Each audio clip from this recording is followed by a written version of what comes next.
Bonjour à tous, soyez les bienvenus.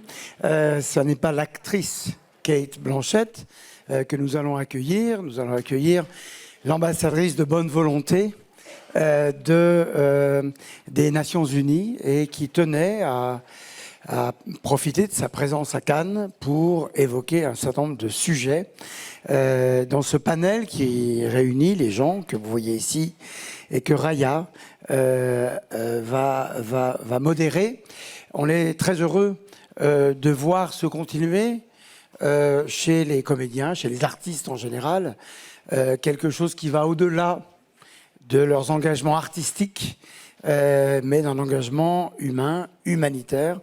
On est content que vous soyez là. Merci aussi, Raya, d'être ici. Merci de les accueillir. Koji Yanai, Cinta Erivo, Jonas Poher Rasmussen et Cate Blanchett.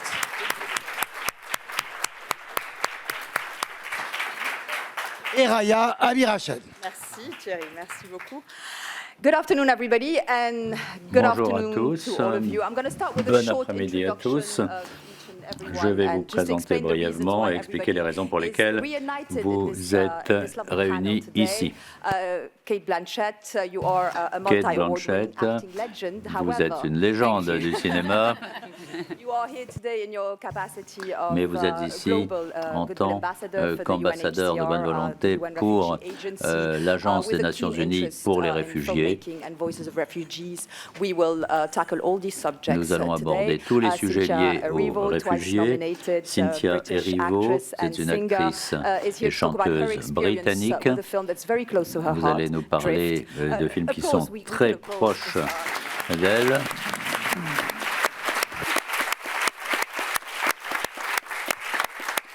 Jonas Poher Rasmussen is a Danish Jonas Poher Rasmussen est un réalisateur danois. Il est connu dans le monde du cinéma et il s'intéresse beaucoup aux réfugiés. Merci d'être présent aujourd'hui. And last but not least, et enfin, Koji Yanai, producteur et réalisateur japonais. Il a produit Perfect Days avec Wim Wenders l'an dernier et il s'intéresse beaucoup au sujet qui va être le nôtre dans cette conférence. Bienvenue.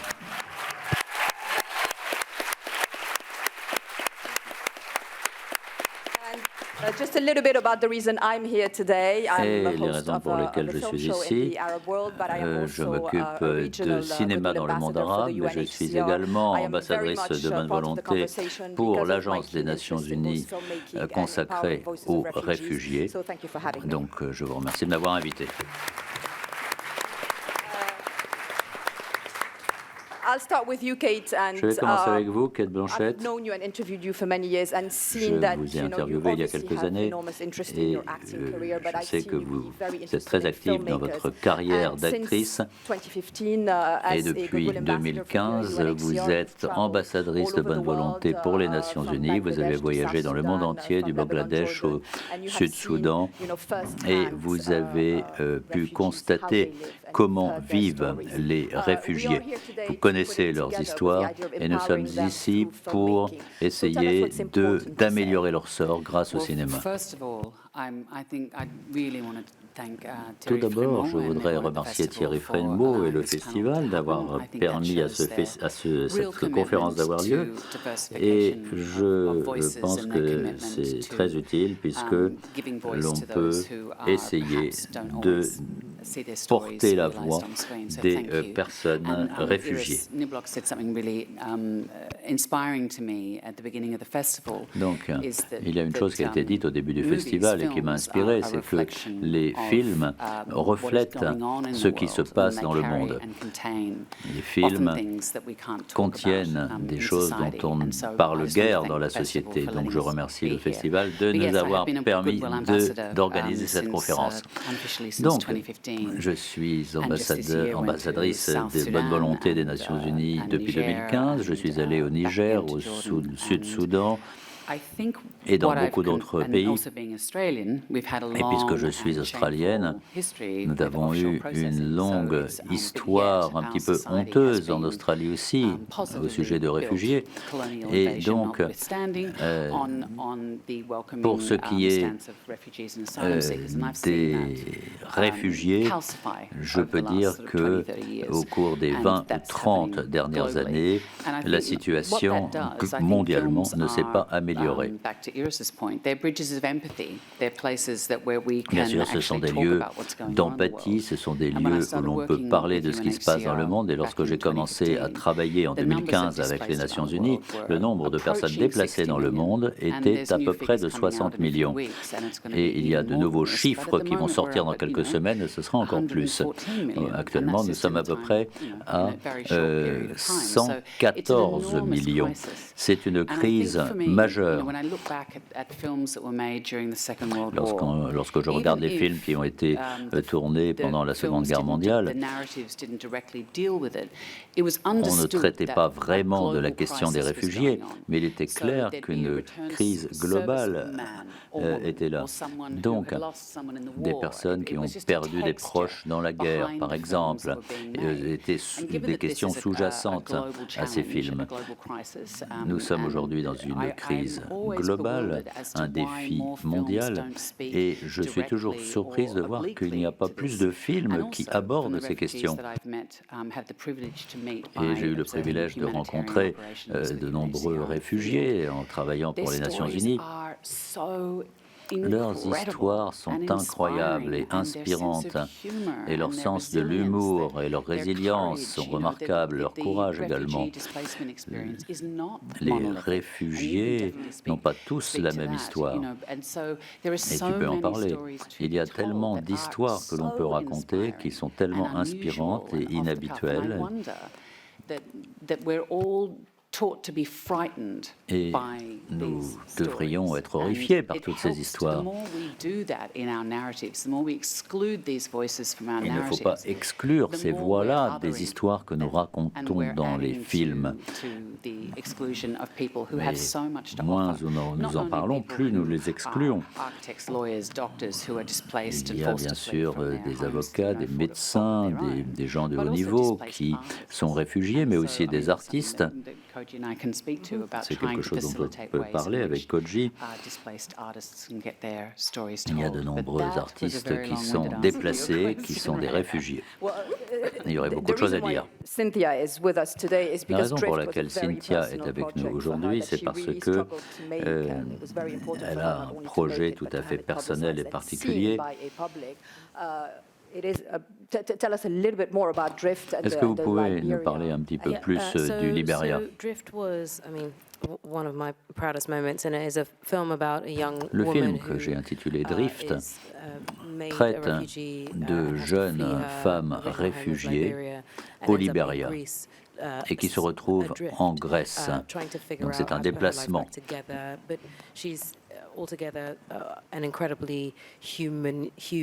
Mais il s'agit d'un personnage extrêmement humain.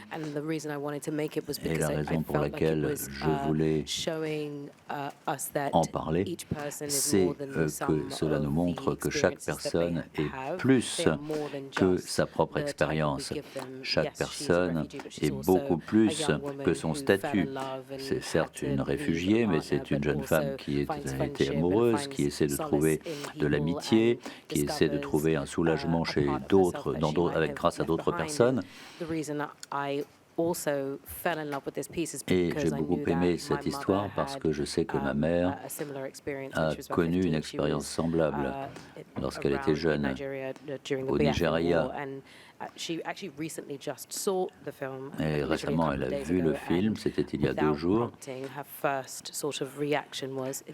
sa réaction a été de dire « ça me rappelle mes 15 ans, lorsque nous avions dû fuir notre pays ». Et je me rends compte que toutes ces histoires sont très importantes parce qu'elles nous permettent de faire partager leur expérience. Nous devons en parler. et en parler d'une façon qui permet à l'humanité d'exister.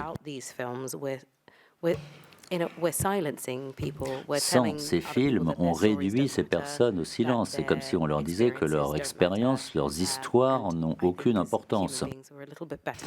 Mais je pense que les êtres humains sont quand même mieux que cela. Et il est important de commencer à ouvrir la porte à ces personnes. Comme on a vu avec vous, Jonas, les gens ont envie de voir vos films, et notamment un film sur des personnes qui fuient l'Afghanistan. Un de vos amis était tellement timide qu'il ne voulait pas parler de son histoire, c'est pour ça que vous en avez tiré un film d'animation. Pouvez-vous nous parler de votre expérience? Quelle a été votre expérience grâce à ces contacts avec les réfugiés? J'ai grandi dans un tout petit village au Danemark. Et j'ai finalement connu, dès que j'avais 15 ans, quelqu'un qui était réfugié d'Afghanistan. On prenait le même bus tous les jours pour aller à l'école. Et j'ai commencé à lui demander pourquoi il était venu, dans quelles conditions, mais il n'avait pas vraiment envie de partager tout cela. Et je pense que c'est principalement parce qu'il voulait commencer une nouvelle vie sans qu'on l'étiquette en tant que réfugié. Donc, ce qui fait que mon film a eu une certaine résonance, c'est que ce n'est pas une histoire de réfugiés en soi, c'est une histoire d'amitié. Il n'a pas été... Cette personne dont je parle ne voulait pas être présentée comme une victime. Ce n'est pas juste un réfugié. Être réfugié n'est pas une identité, c'est un être humain qui aime les chats, qui aime prendre des photos, qui a des amis, qui a une famille, qui cuisine. Donc, pour lui, il était très important que tout cela soit montré. C'est pas juste une personne qui a souffert du fait de son statut de réfugié, mais on parle aussi d'amitié dans ce film. And what we're discussing today is, what if we gave them a direct voice? What if, as Kate said a few hours ago, what if we gave them a mobile phone de s'exprimer? Si on leur donnait comme un téléphone portable pour qu'ils racontent leur propre histoire, dans le cadre d'une sorte de forum mondial des réfugiés, qui permettrait aux réfugiés de raconter leur vie. Lorsque j'ai rencontré Kate l'an dernier, à Genève, nous avons discuté de la façon dont on peut faire mieux connaître les réfugiés. Nous avons certes entendu parler d'histoires impressionnantes, mais encore faut-il que ces réfugiés soient entendus. À l'époque, je ne savais pas très bien comment je pouvais contribuer à ce projet, mais lorsque je me suis rendu le mois dernier au Bangladesh, j'ai constaté qu'il y a un camp de réfugiés avec presque 1 million de personnes. Ils n'ont pas de compte en banque, mais ils ont des téléphones portables. Et certains d'entre eux, même tous d'ailleurs, personne parmi eux n'est autorisé à travailler d'après la réglementation du Bangladesh. Mais certains sont très solides. Ils ont leur téléphone portable, ils prennent des photos, ils les envoient à CNN, à Reuters, à la BBC, et ils ont une attitude extrêmement dynamique. Et si nous pouvons faire connaître ces réfugiés, si nous pouvons leur donner un haut-parleur, eh bien, ils pourront contribuer bien sûr, pourquoi pas au monde du cinéma, pour que leur voix soit entendue.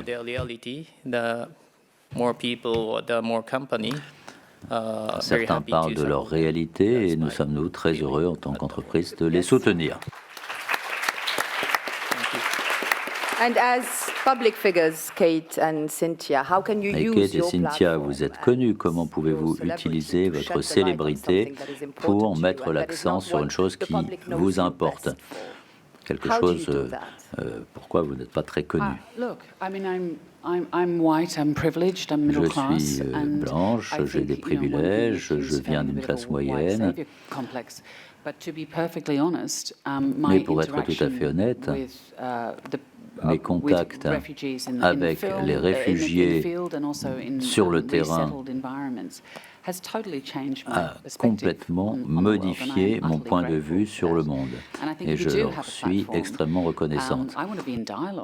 Bien, si nous avions une plateforme, moi je voudrais dialoguer avec toutes ces personnes. J'ai rencontré des gens de grands talents, des gens extraordinaires qui ont un point de vue très intéressant. Et comme l'a dit Koji, lorsqu'on donne à quelqu'un un téléphone, quelqu'un qui est marginalisé, pour parler de son expérience, eh bien c'est très intéressant. Moi, à titre égoïste, je peux dire que je suis fasciné par tout cela. Je ne sais pas si vous avez déjà constater que le jour de Noël, par exemple, votre enfant vole votre téléphone. Et puis vous retrouvez votre téléphone 3 jours plus tard et vous voyez le monde du point de vue de cet enfant qui a pris ce téléphone pendant 3 jours et qui a observé le monde d'une façon nouvelle. Donc c'est la même chose ici en 2010. Je crois qu'il y a eu un documentaire extrêmement intéressant intitulé A Day in the Life, un jour de notre vie. On donnait à tout le monde des téléphones portables et on pouvait parler d'une journée, d'une seule journée, même chose en donnant un téléphone aux réfugiés pour que l'on voit ce qu'ils peuvent nous montrer en une seule journée. Et ça nous ouvre les yeux. Pas seulement parce qu'il y a des différences, il y a des défis, il y a des nécessités de base, nous avons tous les mêmes besoins, les réfugiés n'ont pas accès à ce qu'il leur faudrait, mais vous voyez leur résilience, vous voyez le sens de la communauté, vous voyez leur générosité.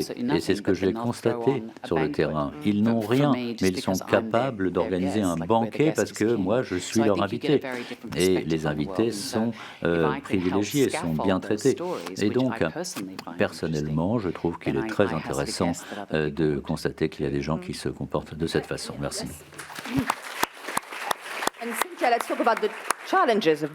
Et Cynthia, parlons des défis.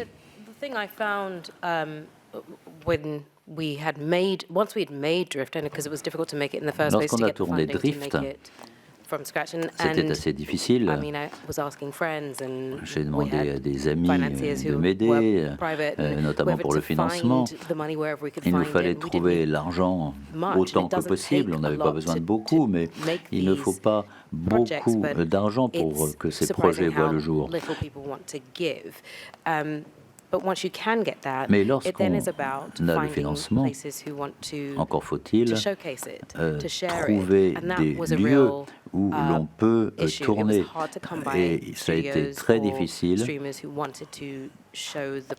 de ensuite trouver des streamers ou trouver des diffuseurs qui souhaitent montrer ce que nous avions fait.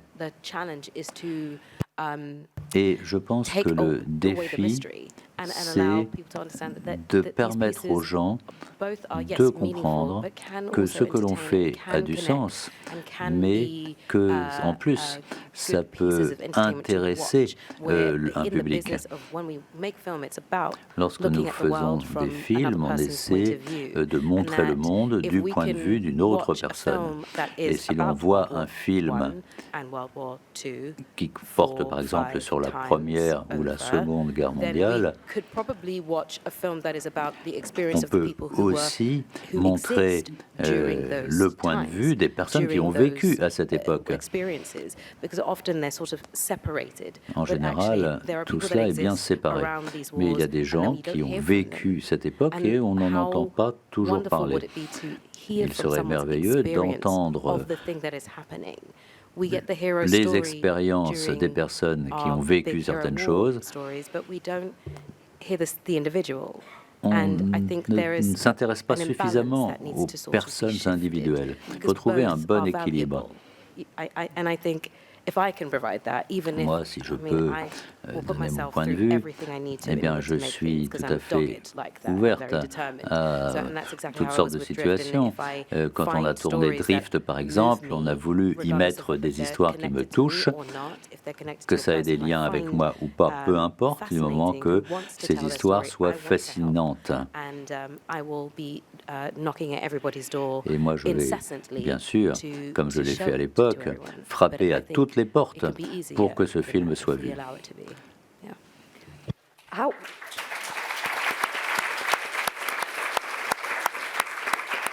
Run us through your experience, how it happened. Was there resistance to watch the film in the beginning because of the subject matter? Vous avez voulu regarder le film au début à cause du sujet, et puis après que le film ait été nommé pour différents prix, c'est ça qui a suscité votre intérêt? Les gens, donc, n'étaient pas enthousiasmés par l'idée d'un film d'animation sur les réfugiés. Et le film parle des réfugiés. Petit à petit, les gens se sont rendus compte que ce film parle de choses bien plus près de la maison. Il parle de choses que nous voulons, que nous souhaitons tous. On voudrait vivre dans un monde tel que nous sommes. Et lorsqu'on est réfugié, on perd sa maison. Il faut chercher un nouvel endroit pour vivre. Ce sont des histoires très humaines. Ce ne sont pas des histoires de réfugiés. Petit à petit, lorsqu'on a commencé à projeter ce film, les gens se sont rendus compte que ce film parlait d'eux également. Ils pouvaient s'identifier aux personnages. C'est l'histoire d'êtres humains. Et c'est ça qui compte avant tout. Lorsqu'on raconte ces histoires, on ne parle pas simplement des réfugiés, on parle d'individus, de personnes. Quand on cherche à raconter ces histoires, on pense à quelque chose de très lourd qui va donner des leçons. Parfois, c'est important, c'est la meilleure façon de raconter une histoire. Mais l'animation, c'est magnifique, car les gens écoutent le récit autrement. Il y avait un autre film qui s'appelle His House, que j'ai vu sur Netflix. Remy Weeks directed it. It was premiered at Sundance and it won a BAFTA. Ce film a gagné un BAFTA. Il a été projeté en première mondiale à Sundance. Il parlait de réfugiés du Sud-Soudan dans une maison en Angleterre. Et ils vivaient dans une maison presque abandonnée. Les Blancs ne voulaient pas reconnaître leur existence. Mais en fait, on parle de la fuite et du fait que ces gens ont pu donc recréer une vie ailleurs, mais ce n'est pas la fin de l'histoire. Si vous voyez donc le film La figue sacrée, une fois que vous êtes déplacé, vous allez à tout jamais vivre avec vos valises à la main. Il parle toujours de traumatisme et tous ces traumatismes ont fini par hanter cette maison en Angleterre. Et c'était terrifié. C'était un film d'horreur presque, tout en étant très divertissant. Mais on se rendait compte comment c'est de vivre avec un tel traumatisme grâce à ce film de genre. C'est ça que j'entends lorsque je parle d'imagination et de manque d'imagination. Il y a tellement d'expériences à raconter. Il ne faut pas simplement mettre une étiquette unique sur ces réfugiés. Il y a maintes façons de raconter leurs histoires. Oui, absolument. Il y a tellement de créativité chez ces personnes. Vous-même, vous avez rencontré beaucoup de réfugiés pendant vos déplacements et ils vous apprennent toujours quelque chose. Ça ne va pas dans l'autre sens. D'où ma prochaine question. Que pouvons-nous faire sur le terrain créer un fonds, comment leur donner cette idée qu'ils peuvent devenir réalisateurs. Il n'y a pas de stigmatisme éternel. Ils peuvent aussi raconter leur histoire à leur manière. Comment leur apprendre, leur donner cette force? Ils ont déjà l'histoire, ils ont déjà le récit. Ils ont des récits très puissants. Et je pense donc, je ne sais pas comment m'exprimer. Ce sont ces personnes-là qui ont le récit et à nous de leur donner une voix, de leur permettre donc de raconter leurs histoires. Quand j'étais au Bangladesh, à l'époque, je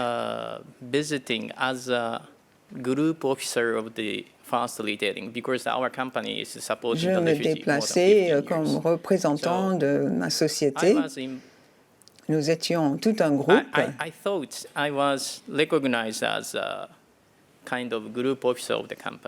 Ils me voyaient comme le représentant de ce groupe, mais d'autres m'ont reconnu en tant que producteur. Ils connaissaient Perfect Days déjà. Ils avaient eu vent de ce film et ils savaient employer des technologies très sophistiquées. La seule chose qui leur manquait, c'était l'occasion, l'opportunité de tourner un film.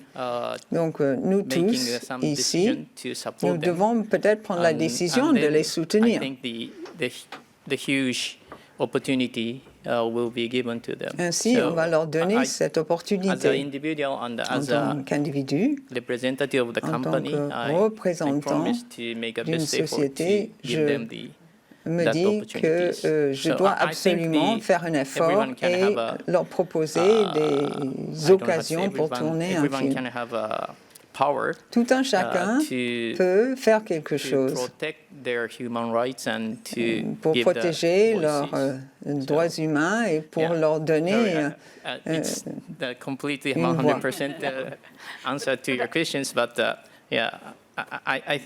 C'est peut-être très idéaliste ce que je dis, mais il me semble que nous avons maintes possibilités.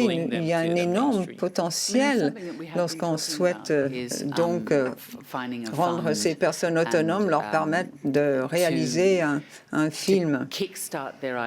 L'idée, en fait, c'est de leur permettre de faire un court-métrage, développer leur contenu.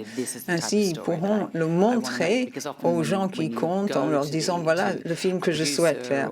Quand vous vous rendez chez un producteur ou un distributeur potentiel, le préjudice est tel qu'ils ne peuvent pas imaginer l'existence d'un tel film. Or, on veut que les réfugiés soient auteurs de tels récits. Aussi, les festivals jouent un rôle très important, car les festivals permettent de montrer et d'attirer l'attention sur ces œuvres.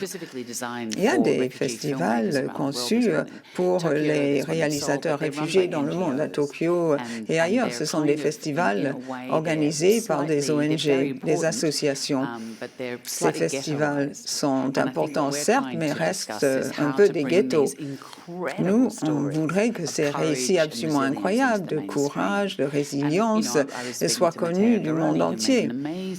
J'ai parlé récemment d'un film extraordinaire, Capitano, et ce film extraordinaire, eh bien, il y a des gens qui disaient, oui, ils étaient si courageux. Oui, bien sûr, ils étaient très courageux. Et si c'était des Blancs dans un bateau qui fuyaient quelque chose, ce serait moins émouvant. En fait, ce film en question est devenu une sorte de film d'action. Les médias ont un énorme rôle à jouer afin de justement de démanteler ces stéréotypes et de créer un espace pour que le public réfléchisse et commence à regarder ces œuvres. Il y a la dimension politique aussi qui vient se mêler de ces œuvres artistiques au départ. Tout tourne autour de la politique. Comment créer une distance entre politique et création artistique? Il faut prendre le temps d'écouter soigneusement, attentivement les autres. Si on ne prend pas le temps, on ne fait que voir la surface sans comprendre en profondeur ces récits ou ces œuvres. Il y a un très grand nombre d'histoires extraordinaires à raconter. Et quand on regarde les détails, ces récits deviennent très humains, très amusants. On peut s'y identifier. Il faut avoir la curiosité d'esprit et la capacité d'écoute. C'est un premier pas pour nous tous. Et je suis sûre que ça vous est arrivé, Cynthia. Les gens viennent vers vous pour parler de films de divertissement. J'étais très émue par la façon dont les gens ont commencé à prendre contact avec moi par le truchement de ce film, car on parlait d'une expérience humaine. C'était bien plus qu'un divertissement. Il y avait un élément de surprise également. Les gens se sont dit, je peux m'identifier à ce film, même si mon expérience est autre, je peux m'identifier à quelqu'un qui a eu une expérience tout à fait différente. Et ça, c'est très important. C'est de cela qu'on a besoin. Si on permet aux gens de réaliser ce qu'ils souhaitent, si on leur donne le moyen, la plateforme, ça permet d'ouvrir l'esprit des autres. À l'heure actuelle, les gens se projettent peu. On ne voit qu'un côté de l'histoire. On n'a qu'une idée de telle ou telle expérience. Mais chaque individu vit la même chose différemment. Donc, il faudrait permettre à ces personnes de partager cette expérience. Il faut discuter avec eux. Qui était cette femme? Qui était cet ami? De quoi s'agit-il? Les gens dans l'histoire ont en général une expérience très proche et ce qu'ils cherchent avant tout, c'est l'amitié. Le public était très surpris, ce qui m'a absolument passionné. J'ai compris qu'un film recèle bien plus que des simples émotions. Il faut simplement donner le support aux gens pour qu'ils puissent raconter leurs histoires. Il ne faut pas les mettre dans une sorte de ghetto. C'est bien d'avoir des films à l'eau de rose, mais il faut un film puissant qui parle au monde entier. Je pense que ça nous fait avancer tous au sein de notre industrie. Et l'idée d'un fonds pour financer ces films, c'est la bonne décision. Est-ce que vous pensez que ce sera difficile de mettre sur pied un tel fonds? Il suffit de trouver les bonnes personnes, les partenaires qui vont vous accompagner. Il n'y a pas de façon automatique de créer un film. Parfois, ça se fait tout seul, très rapidement. Il faut juste trouver les bonnes personnes avec qui faire équipe. Il y a une série télévisée en Australie qui s'appelle Apatride.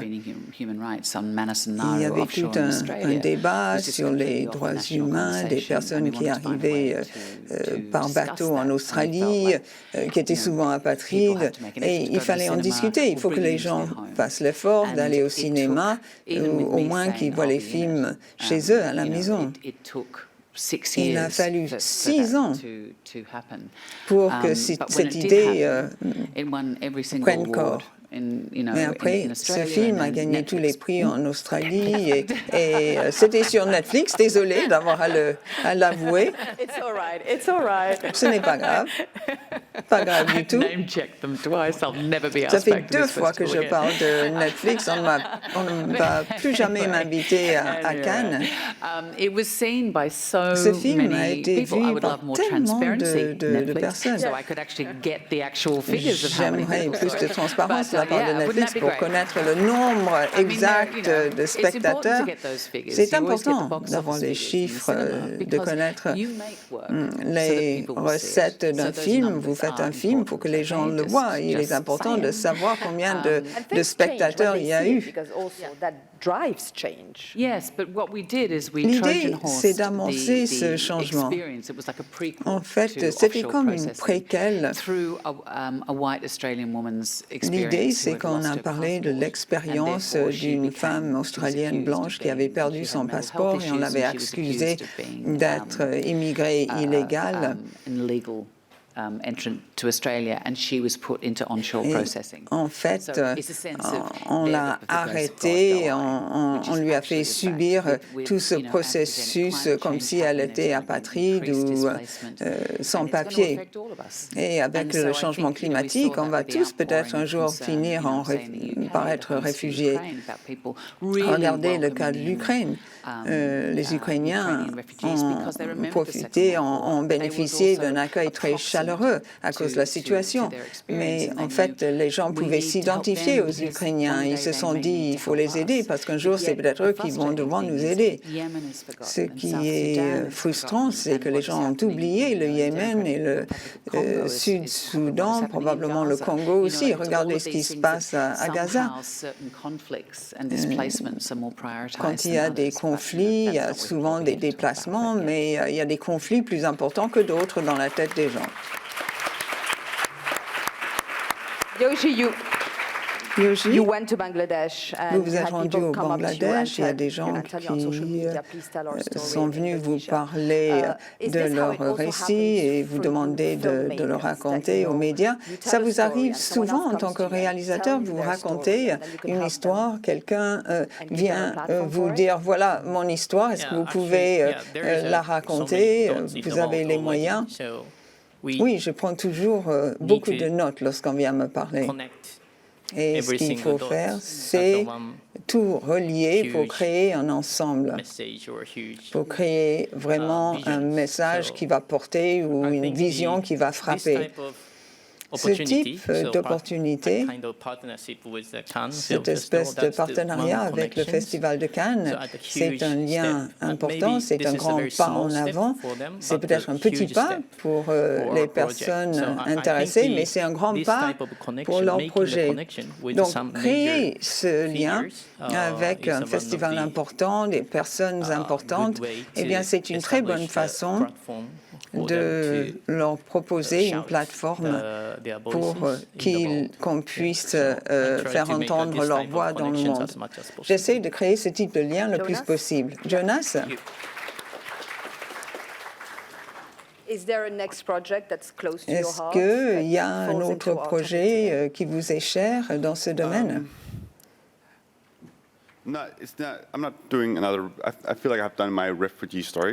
J'ai donc fait mon histoire de réfugié. Je pense que les histoires, les récits créent un lien entre les gens. Nous avons besoin de raconter les histoires qui viennent du monde entier, car il s'agit de parler de l'humanité. Il est important de voir et d'être au courant de ce qui se passe dans le monde, de partager ces situations et de créer des liens. Je n'ai pas d'autres histoires de réfugiés à raconter. Je pense que j'ai raconté le récit que je portais en moi et j'espère que beaucoup d'autres personnes vont raconter d'autres histoires de réfugiés, ou plutôt pas de réfugiés, mais des histoires d'êtres humains. Mais il faut faire entendre leur voix. Est-ce que c'est important sur le plan symbolique de permettre à quelqu'un de se faire entendre? Je ne sais pas si on peut parler de valeur, afficher une sorte de prix. En tout cas, c'est merveilleux quand on peut regarder un écran et voir sa propre représentation en quelque sorte. car si vous voyez quelque chose, ça vous permet de vous y identifier. Les gens sans voix, c'est intéressant pour eux de pouvoir voir quelqu'un d'autre qui a vécu la même expérience. C'est une question de partage. Ça veut dire qu'il y a d'autres personnes qui existent dans ce même espace de réfugiés, et si eux, ils peuvent partager leur histoire, ça veut dire que moi aussi, je suis capable de le faire. Et je ne parle pas uniquement des récits des déplacés, des récits des réfugiés, je parle des jeunes femmes noires, des personnes qui souvent n'ont pas la possibilité de se voir. Il faut leur proposer cet espace où on pourra entendre leur voix.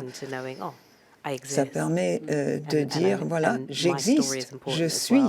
Mon histoire, mon récit est important, mon expérience en tant qu'être humain compte aussi. Les déplacés ont une voix, ils ont un récit à raconter. C'est un petit peu ce que vous disiez tout à l'heure, c'est une question de comment les écouter, leur tendre l'oreille. Il y avait une série télévisée aux États-Unis que j'ai regardé lorsqu'on a donc organisé ce programme. On s'est dit on va dresser la liste de toutes les réalisatrices qui s'intéressent aux récits de personnes de couleur, et finalement il y en avait 17 en tout. Donc j'aimerais bien pouvoir dire aux gens, quand ils pensent aux réalisateurs avec qui ils pourraient travailler, aux récits qui seraient intéressants, juste en tant qu'exercice, je leur dirais de dresser la liste de personnes qui n'ont pas les mêmes expériences, qui ne vous ressemblent pas. Avec le vieux système de studios, ces studios racontaient chaque fois les mêmes histoires écrites par les mêmes personnes, et ce système est mort. Et on le voit déjà, quand on vient vendre une histoire, il y a les gens qui vont dire « Oh, ça nous a beaucoup ému, mais ça ne fait pas partie de notre mandat. C'est trop différent de ce qu'on fait d'habitude. » On a l'impression, on a envie de leur dire « Justement, on vous propose quelque chose de différent. » Le branding, ça va, mais le branding, ça peut être la fin de votre organisation. Lorsque les points d'entrée pour de nouvelles idées s'assèchent, disparaissent. Il faut justement votre film ou Perfect Days où on parle des toilettes au Japon. J'étais tellement impressionnée par ce film. Qui d'autre aurait pu faire un tel film? C'était extraordinaire. Et le jeu d'acteur était hors pair. Et c'est le récit de quelqu'un qui est invisible. Les réfugiés, les déplacés. C'est une étiquette, c'est une catégorie, mais ce sont des individus fascinants. Et si vous décidez de les écouter, vous pourrez entendre des choses très différentes, très nouvelles. Et vous avez donné l'espace à quelqu'un qui autrement était invisible. On se rend compte que ces personnes ont l'impression d'être invisibles, on ne les voit pas, alors que leurs histoires sont fascinantes et ils sont très reconnaissants si vous les écoutez, si vous prêtez l'oreille. Ils ont des choses à raconter, des choses très émouvantes à cause de leurs expériences qu'ils ont vécues et leurs espoirs pour l'avenir. Ce sont des gens qui ont beaucoup d'aspirations, énormément d'espoir.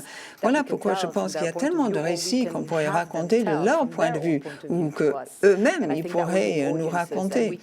Le public serait au rendez-vous. Nous portons cette responsabilité en tant que personnes qui travaillons dans l'industrie du cinéma. Je crois que nous sommes arrivés à la fin de notre panel aujourd'hui et je vous remercie tous.